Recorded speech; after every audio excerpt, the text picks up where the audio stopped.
Hey guys, it's Marshall from Going Gear, and today we're going to review nothing. Just kidding. Going to review something that you guys have asked me to review a whole heck of a lot, which is kind of funny because it's not a flashlight, and that's normally what I review, but it's the watch I wear. So this is a Suunto Core, and they make a bunch of different variations with different bezels and different materials for the band and the colors and everything. This version right here, they call it the all black military. So it has a negative face. When I say negative, the background is black and the letters and everything and the numbers are going to be the gray color versus the opposite of what you see on a normal watch. And of course the band and the bezel and everything are black. So before I take it off and show you it, everything up close, I'm going to show you the fit on it real quick. So I have little girly wrists, little girly fingers. My ring size is about 8 1/4, if that gives you any idea. But it fits me pretty well. You know, it's definitely a large face. I mean, if you don't like large face watches, do not look at the Suunto stuff, or actually look at the Suunto Observer, because that one's pretty small in terms of the face and everything. There's a lot going on in this watch. It's a pretty complicated watch, and it shows you a lot of information at once. So the face is pretty big, but you can see still contours to my wrist pretty well. So for a large watch, it does fit nicely, even if you have relatively small wrists. So we'll go ahead and take it off and show you everything up close. So before I show you all that, here's the packaging. Pretty simple stuff.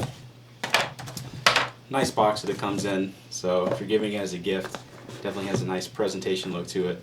So inside you have the warranty card, customer support, quick guides, a lot of good information in these, and in a whole lot of different languages. So basic stuff that you get with a watch, but you can see it has a really nice look to it if you're giving it as a gift, and pretty much all the core versions have that same packaging. Alright, so let's take a closer look at the watch itself. So as far as the internals of the different core versions, those are all going to be the same, so this is going to apply to all the different core versions. It's just, like I said, the bezel and the band, and of course the face. You know, you can have the positive and the negative faces. That's where you're going to see the main differences, but the software and the features and everything are all going to be the same. So the Core, like a lot of the other Suunto models, like the Vector and the Observer, is a triple sensor watch. When I say triple sensor, what it means is it has sensors in this thing that pick up a bunch of different stuff. So you have an altimeter / barometer, a thermometer, and a compass all in this thing, in addition to your regular watch functions of your time and date and stopwatch and all that kind of stuff. So a lot going on in this thing, and a lot of it you can get displayed at the same time on the face. So let's talk about, before we talk about the functions, we'll take a look at the watch in a little bit better detail. So there's the back. It's waterproof. It says to 30 meters, so it's not exactly a dive watch, at least not a deep dive watch, but it'll be able to handle a downpour for sure. You can go swimming with it without having to worry about it. I've done that many times. I pretty much never take this thing off as long as I'm not at home, and it's held up absolutely no problems. Really, really comfortable band. One of the first things you notice when you put it on is how comfortable the band is. Nice and lightweight, holds up really, really well, and the whole watch is really lightweight. So this thing doesn't weigh a whole lot. Most of the body is polymer, and then depending on the different models, some of them have metal or plastic or polymer on the different parts as far as the bezel and everything. It just depends on which model you get.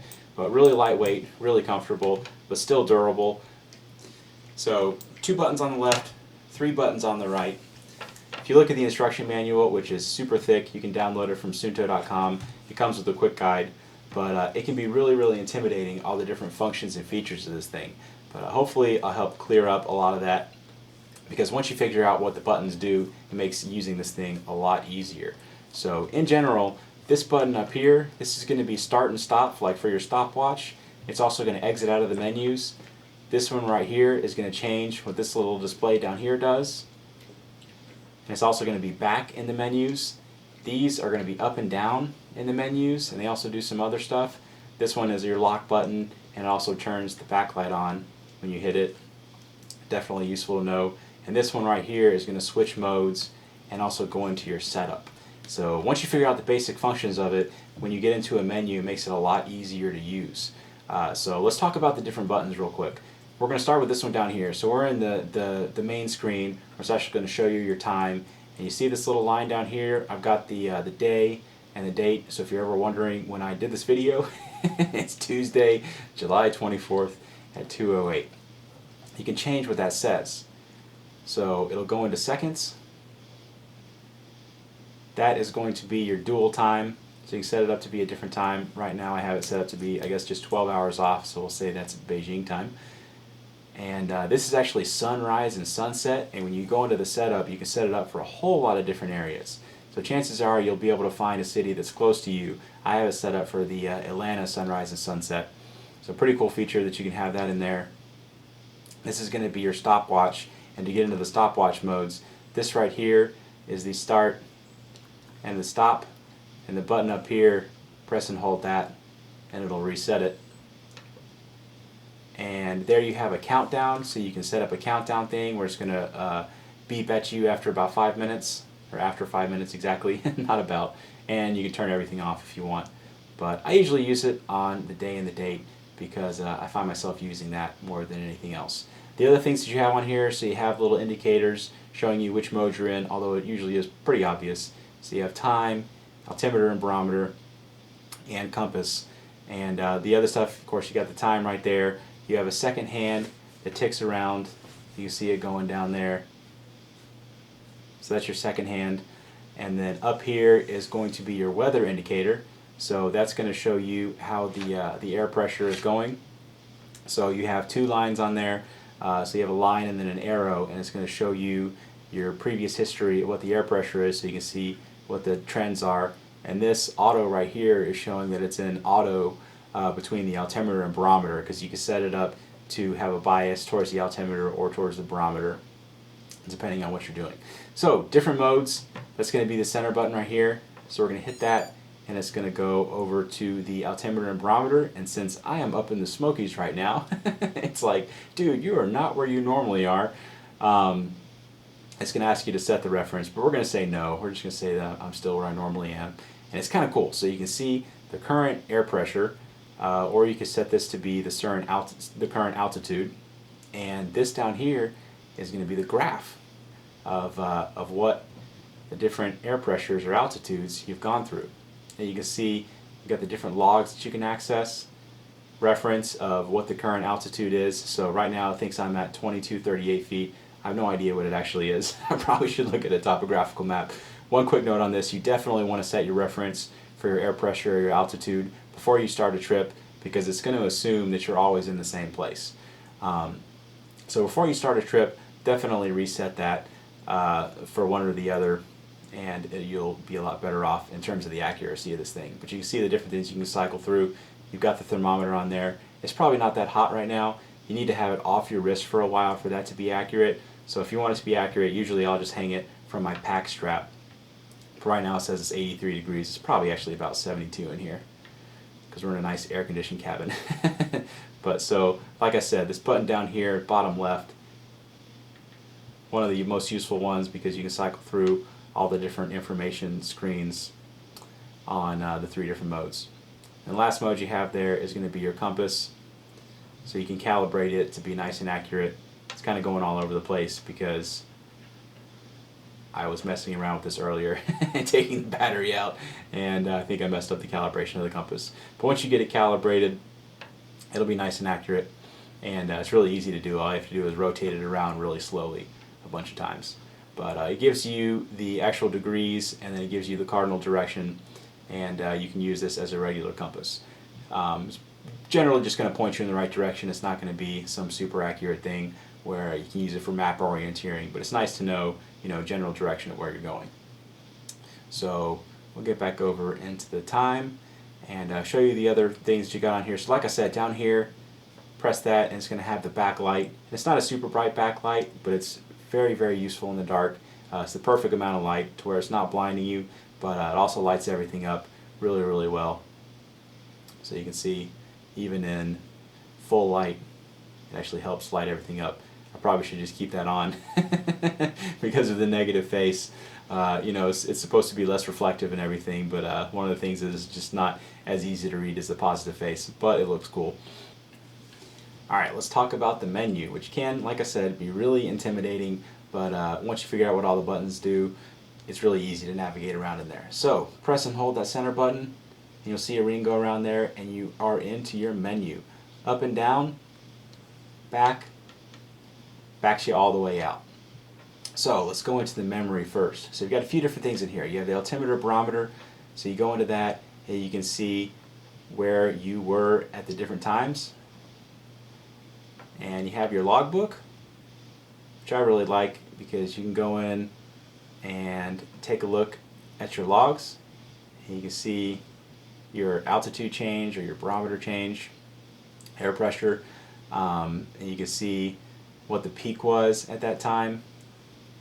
And you can actually, whoops, didn't mean to do that, but that illustrates what that does pretty well. So this button up here, press it and it backs you all the way out. So let's go back into that, into the logbook. And when you go into those, you can actually set it to lock. So if you don't want it to be deleted, if you have it always logging, then you can lock your log so it won't be automatically deleted. Almost hit that button again. I'm normally not that bad. It's drawing me to it. And then you have your recording interval. So you can see you've got 33 hours left on here if you have it 60 seconds, but you can change it to all kinds of different intervals. And it'll show you on the bottom how long it'll log for. But I usually just leave it on 60 seconds when I'm actually using the log. I did it again. Man, hopefully I don't do that too many more times through the review and make myself look really dumb. So the next thing that you have in here, time date. This one's pretty basic, so you can set all the different things. So you can set an alarm, set the countdown interval, set the time, set the dual time, set the date. I'm not going to go into that because everybody's seen how a watch is set before. Next thing we have in there is the sunrise and sunset. So if we go into that, first it's going to ask you for your general location. You can see it's got everywhere in the world. But we are in the US. You can set the region and then you can set the city. So right now we have it set to Alpena. That is not where I am, but I was messing with this earlier. Normally I have it set to Atlanta because I live right outside Atlanta. And I'm not in Atlanta right now, so it doesn't really help me a whole lot. But we're going to set it back to Atlanta. But you can see it doesn't have just the major cities. It's not like New York, LA, Chicago kind of thing. It will have something close to you. It has a whole lot of cities in here. So you just set it to wherever you are and you'll have the sunrise and sunset in that screen that I showed you earlier. Alright, in the altimeter barometer screen, you can set the reference. So you can set your current altitude and it says I'm at 2254. That's probably about right. We're up in the Smokies. I'm not sure what it is. I'm too lazy to go look online or look at a topo map and see where I actually am, but that's probably about right. Or you can set the air pressure. You can get that from weather.com or one of those kind of weather sites and get your current air pressure. And then profile. So the profile, you have automatic, which is what I usually have it set to. You can also set it to barometer or altimeter. And if you're using altimeter, that's when you're doing something like hiking up a mountain or something like that where you're changing altitude a lot. Or you would use the barometer when you're doing something like kite surfing or boating where your altitude probably isn't changing, so you're more concerned about your barometric pressure change instead of your change in altitude. And you saw in there you have a depth meter as well. This isn't rated to super deep, you're at 30 meters, but it does have that option as well. And Suunto does make some really, really cool diving watches if you need one of those. Storm alarm, really cool feature. I usually keep it turned off because when I'm inside or I'm in the store or at home, I don't really care if there's a storm coming. I'll figure it out when I hear the thunder. But very, very, very, very useful when you're out camping. You know, you're in a wooded area and you can't really see the sky all that well, or if you've been backpacking for a while and you don't know what the weather report is, it's really nice to be able to have this storm alarm because it'll tell you when there's a rapid drop in pressure, and it's been really accurate. You know, I've used this thing in the past and it's told me that there's a storm alarm and there's something about to go off, and it has. So pretty cool feature that you can set up a storm alarm when it's going to tell you that there's a storm coming in. So next thing you have in here is the compass, and you can set the declination. So right now I have it set to 4.5 degrees, which is where I live. That's what the declination is. You can set up the declination for 4.5 degrees west. You can set up the declination for wherever your area is. And then general stuff that you have in here. So you have the button tone. You can change the button tone, tone guides, Backlight, you can set it up to turn on every time you press a button. I have it turned to turn on only when I press the backlight button. Language, I'm not going to change that because then I'll confuse myself. I won't be able to get back to English. And then units, you set the time units. So I have it set to military time right now, 24-hour time. And you can set the date, so you can set the format of the date. I have it set to the way us Americans have it, which is backwards from the rest of the world. And then temperature, Fahrenheit or Celsius. Again, different from the rest of the world. So it's set to Fahrenheit, and air pressure, and altitude, and everything else that you see on here. You can see that you can set all the different measurement versions. Alright, so that's everything in the menu. So as you can see, once you figure out what all the buttons do, it's really not that intimidating. Just press and hold that center button, it'll get you into the menus. You got your up and down, this will get you into the different things, backs you all the way out, backs you out one screen. Really not that bad. So once you figure out what everything does, it's a lot less intimidating. Okay, so you can see exactly how long it took me to do this review between stopping and restarting and saying stupid things and helping my wife take care of our 8-month-old we have up here. That's how long it took. So this is the Suunto Core all black military. I love this watch. I wear it every day. I really like the look of it. People ask me about these versus the Casio Pathfinders, which we sold those in the past, and they're not bad watches at all. I know they make good stuff, but I just like the look of the Suuntos a lot better. I think they're just a more stylish looking watch. They have a better look to them, and they have a lot of different variations that they have in them. So if you're interested in any of those, we not only carry this one at goinggear.com, but we also carry a lot of the other versions. So all the different standard versions, and we carry a lot of the limited editions as well. So they do a few limited editions every year with different color straps and bezels and all that kind of stuff. So if you like any of those, you can get them from us at goinggear.com. If you like the video, be sure to subscribe. I do a lot of flashlight videos, and I'm going to start doing a lot more videos like watches and knives and backpacks and all that kind of stuff. Any questions or comments, you can reach me in the comments or at goinggear.com. Thanks for watching.